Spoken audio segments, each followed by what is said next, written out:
जब आप घर से बाहर निकलते होंगे तो स्ट्रे एनिमल्स दिखना तो आम बात है। सड़कों पे कुत्ते और गाय का घूमना बहुत ही कॉमन है हमारे देश के अंदर। अब कुछ ही समय पहले एक खबर सामने आई थी कि 14 साल के लड़के को एक कुत्ते ने काट लिया और उसकी डेथ हो गई रेबीज की वजह से। उसको एक महीने पहले एक कुत्ते ने काटा था और उसकी मौत हो गई रेबीज की वजह से। और ये न्यूज हमारे अक्सर चैनल्स पे आती रहती है कि छोटे बच्चों को स्ट्रीट डॉग्स ने काट लिया। 2019 के बाद 1 करोड़ 60 लाख ऐसे केसेस जिसमें कुत्तों ने बच्चों को काट लिया, ये केसेस पार्लियामेंट में रजिस्टर हुए हैं।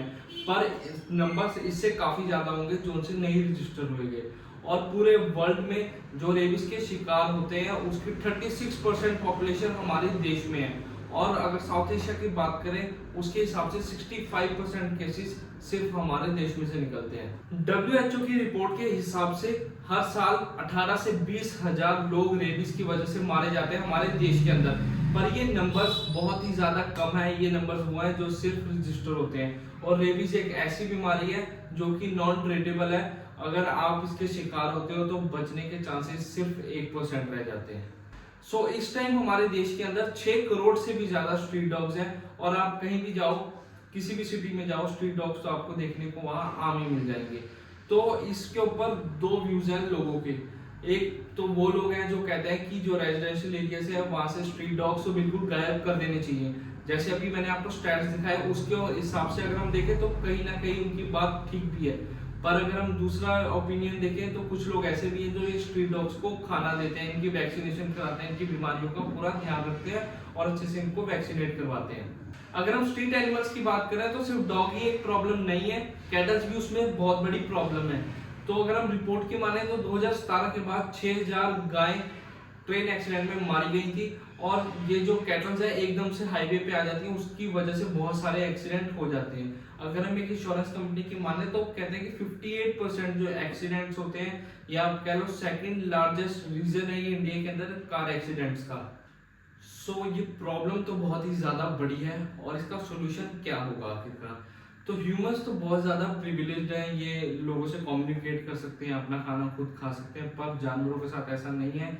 इनको फीड करने के लिए इंसान की जरूरत पड़ेगी। हर जानवर को थोड़ा थोड़ा हमें फीड करना चाहिए। पर अगर हम इमोशंस को साइड रख के बात करें तो ये बहुत ही ज्यादा समस्या। और इसका सोल्यूशन आखिरकार हो क्या सकता है? जैसे मैंने आपको कुछ टाइम पहले बताया कि इंडिया के अंदर 6 करोड़ स्ट्रे डॉग्स हैं। तो कुछ टाइम पहले सेंट्रल गवर्नमेंट ने एक बिल पास करा कि लाइव स्टॉक जो बिल है उस जैसे जिसके अंदर cattles, camels, horses import export होते थे, उसके अंदर अब डॉग्स और कैट भी आते हैं। जैसे ये बिल पास हुआ तभी कुछ एनिमल्स लवर ने, ह्यूमन राइट्स वालों ने इसके खिलाफ स्टैंड लिया। बन जाएंगे।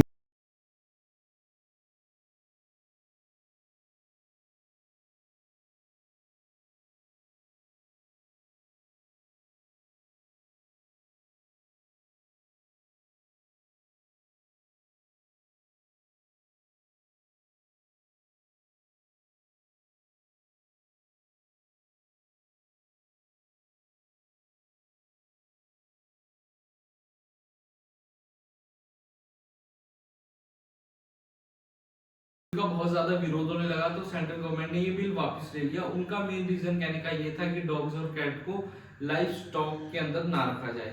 और अब कुछ लोग कहते हैं कि हाँ, डॉग्स की स्टरलाइजेशन करा देनी चाहिए, उनकी वैक्सीनेशन करा देनी चाहिए, जिस वजह से उनकी पॉपुलेशन ना बढ़े।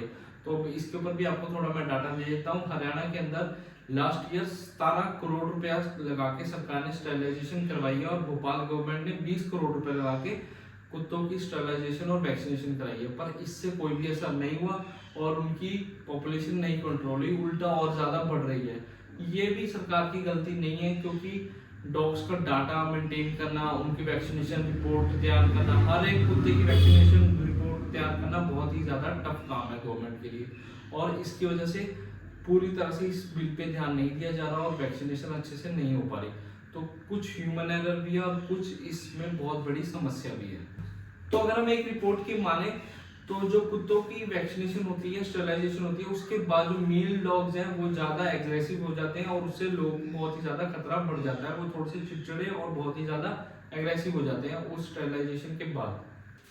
हमारे देश में कैटल्स की वजह से रोड एक्सीडेंट्स के नंबर बहुत ही ज्यादा बढ़ते जा रहे हैं।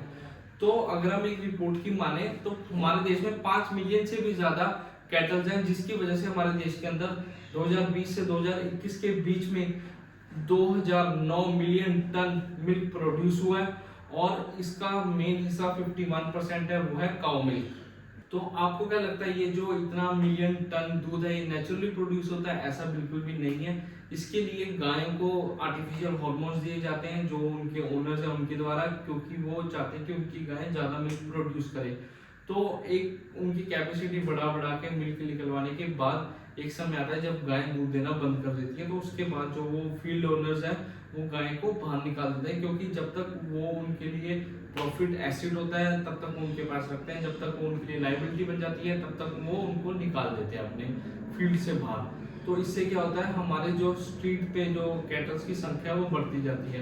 तो इससे हमें क्या सीखने को मिलता है? इससे हमें ये सीखने को मिलता है कि जो उनकी फील्ड वाले हैं, जो उनके मालिक हैं, जो मिल्क प्रोड्यूस करवाते हैं, उनसे उनकी भी कुछ जिम्मेवारी है कि एक तो जो वो हार्मोन से निकलवा के हमें दूध दे रहे हैं वो इतना बेनिफिशियरी नहीं है, और दूसरा इससे लोगों को बहुत ज्यादा समस्या हो रही है। अब मेन गवर्नमेंट को क्या करना चाहिए, हम उस पर बात करते हैं। गवर्नमेंट को ये करना चाहिए एक स्ट्रिक्ट बिल निकाले कि जो मिल्क प्रोड्यूसर्स हैं उनके रिगार्डिंग की वो आर्टिफिशियल तरीके से दूध ना निकलवाए, और अगर वो गाय को अडॉप्ट कर रहे हैं अपने किसी काम के लिए तो उसको लाइफ टाइम रखे, ये नहीं जब वो लायबिलिटी बन जाए तो उसको स्ट्रीट पे छोड़ दो।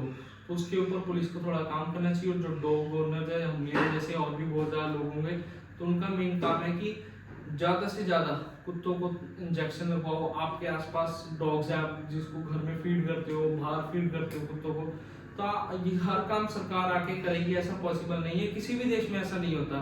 तो हम अपने लेवल पर भी एक दो माना अपने ये सोच लो अपनी लाइफ में 2 कुत्तों को स्टरलाइजेशन करवानी है, तो उससे भी बहुत ज्यादा फर्क पड़ेगा। हर इंसान अपने गली के पास 2 कुत्तों को भी कराएगा तो कुछ ना कुछ सुधार आएगा। बाकी मेन काम तो सरकार का ही है, पर हम पूरा काम सरकार पे भी नहीं छोड़ सकते। इसके ऊपर आपकी क्या ओपिनियन है मुझे कमेंट सेक्शन में जरूर बताना, और अगर आपको ये वीडियो अच्छी लगी हो या ना भी अच्छी लगे तो जरूर बता के जाना। मिलते हैं जल्दी अगले ब्लॉग में, तब तक के लिए बाय बाय।